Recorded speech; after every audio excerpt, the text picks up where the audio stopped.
Assalamualaikum warahmatullahi wabarakatuh. Bapak Ibu guru semuanya yang saya hormati. Perkenalkan, nama saya Joko Santoso SPD, peserta guru belajar asesmen kompetensi minimum angkatan ke-11. Kami dari SMP ya 33 Karangtengah. Bapak Ibu sekalian, pada kesempatan kali ini saya akan menyampaikan video tentang pengimbasan setelah kita mempelajari seluruh rangkaian BIMTEK. Semoga bisa bermanfaat bagi Bapak Ibu sekalian. Terima kasih. Bapak Ibu guru pembelajar yang saya hormati, kita sampai pada pengimbasan tentang asesmen kompetensi minimum AKM. Kami akan jelaskan di video ini, bukan berarti kami ingin menggurui Bapak Ibu sekalian dengan materi, tapi kami hanya ingin Bapak Ibu bisa belajar dari apa yang sudah saya lakukan, sehingga bisa meminimalisir kesalahan-kesalahan di dalam mengikuti program AKM. Baiklah Bapak Ibu, saya sampaikan bahwa secara garis besar program AKM ini dibagi menjadi dua, yaitu BIMTEK yang berisi materi-materi.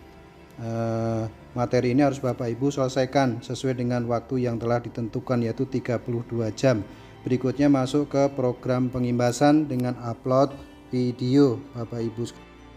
Kita masuk ke portal guru belajar. Nih Bapak Ibu sekalian, buka laptopnya, kemudian nyalakan internetnya, ketik SIM PKB.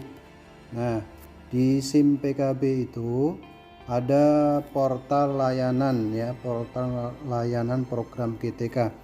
Bapak Ibu sekalian bisa klik itu. Sesudahnya kemudian muncul program guru belajar. Nih di sini Bapak Ibu bisa masuk dengan menggunakan akun ya. Akunnya berupa surel surel UKG yang pernah Bapak Ibu ikuti. Nah, jangan lupa Bapak Ibu sekalian masukkan juga passwordnya. Password ini riskan ya, biasanya kita suka lupa ya dengan password. Hati-hati Bapak Ibu sekalian, biar nggak ganti-ganti password, catat ya password kita, apapun surel yang kita miliki.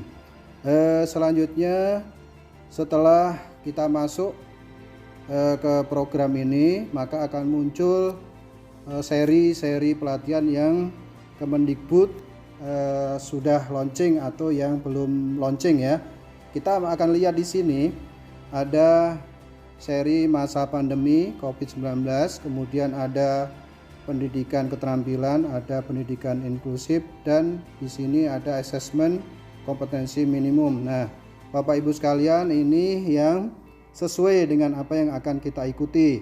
Bapak Ibu sekalian klik ya, klik ini bagian biru itu, nanti akan muncul portal layanan program GTK. SIM PKB nggak usah di ini Bapak Ibu, nggak usah dilihat, kita konsentrasi di guru belajar. Nah, di situ ada dua kode, yaitu portal dan masuk. Bapak Ibu sekalian klik masuk, karena di situ kita akan segera masuk ke pelatihan. Nah, tayangan awal sebelum kita masuk ke materi pelatihan itu ada pengumuman Bapak Ibu sekalian. Coba diperhatikan baik-baik bahwa di situ dikatakan siswa BIMTEK tidak akan lulus jika satu ya, tidak menyelesaikan program, yang kedua nilainya kurang dari 70%. Nah, Bapak Ibu sekalian, setiap program di dalam BIMTEK ini harus kita selesaikan, termasuk pra dan paskanya, termasuk juga program pengimbasan. Baru kemudian Bapak Ibu sekalian muncul materi ya, muncul materi, di mana materi ini di situ di kodenya expand, berarti expand itu sudah siap. Materi ini terdiri atas 3 topik dan 1 kuis. Bapak Ibu harus mengikuti setiap tahapannya, baru nanti masuk ke kuisnya, ditutup dengan refleksi orientasi. Berikutnya kita masuk ke materi yang kedua, yaitu pengantar program BIMTEK Guru Belajar Seri Assessment. Ini ada dua topik ya, dan ada asesmen pra ya, ada asesmen pra program BIMTEK Bapak Ibu sekalian. Berapapun Bapak Ibu sekalian nilai yang Bapak Ibu capek, nggak usah gusar, nggak usah ragu, nggak usah risau, takut tidak lulus gitu ya. Karena apa? Nanti masih bisa diperbaiki Bapak Ibu sekalian di dalam pasca program. Oleh karena itu semestinya Bapak Ibu sekalian bisa memiliki nilai yang lebih baik dibandingkan dari pra ya. Dari pranya itu misalnya sedikit, nilainya kecil, kemudian nilai paskanya harus lebih bagus. Nah, kita harus percaya diri Bapak Ibu sekalian, walaupun kita belum tahu seperti apa soal-soalnya, tapi Bapak Ibu sekalian lah nggak usah mencari di mana lah di Google dan sebagainya. Jumlahnya ada 30 ya, 30 soal pilihan ganda. Baik Bapak Ibu sekalian, baru kemudian kita masuk ke asesmen literasi membaca tingkat SMP. Konsepnya ini ya anak-anak memang diberikan asesmen. Di sini asesmennya ada berapa topik? Ini asesmennya ada 6 topik ya Bapak Ibu sekalian. 6 topik dan 2 quizzes. Lesson konteksnya itu ada 6, kemudian quizesnya ada 2. Soalnya itu benar dan salah serta refleksi orientasi ya. Ada refleksinya juga Bapak Ibu sekalian. Di sini lanjutnya kita masuk ke asesmen numerasi. Nah, pada tingkat SMP.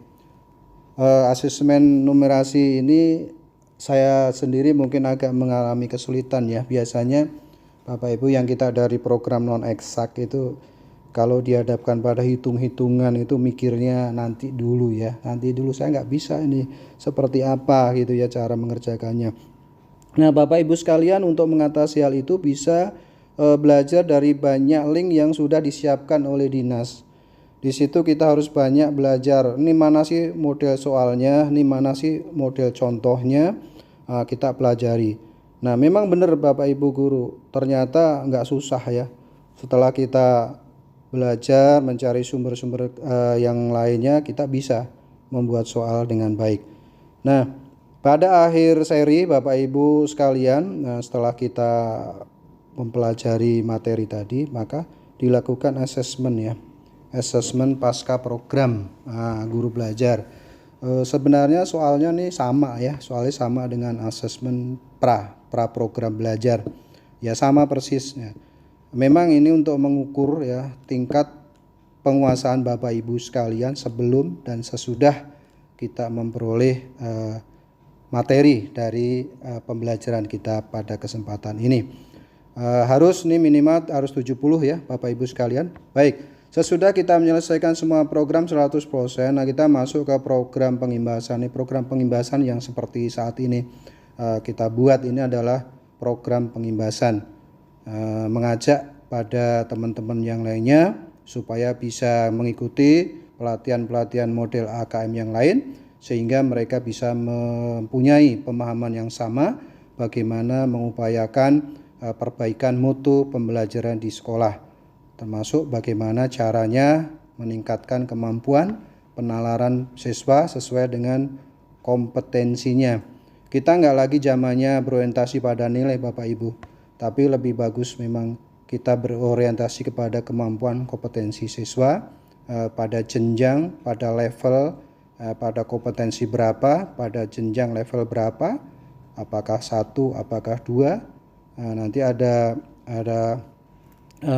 pengelompokannya, apakah perlu penanganan khusus, apakah dia hanya punya kemampuan dasar, apakah dia cakap, ataukah siswa kita mahir.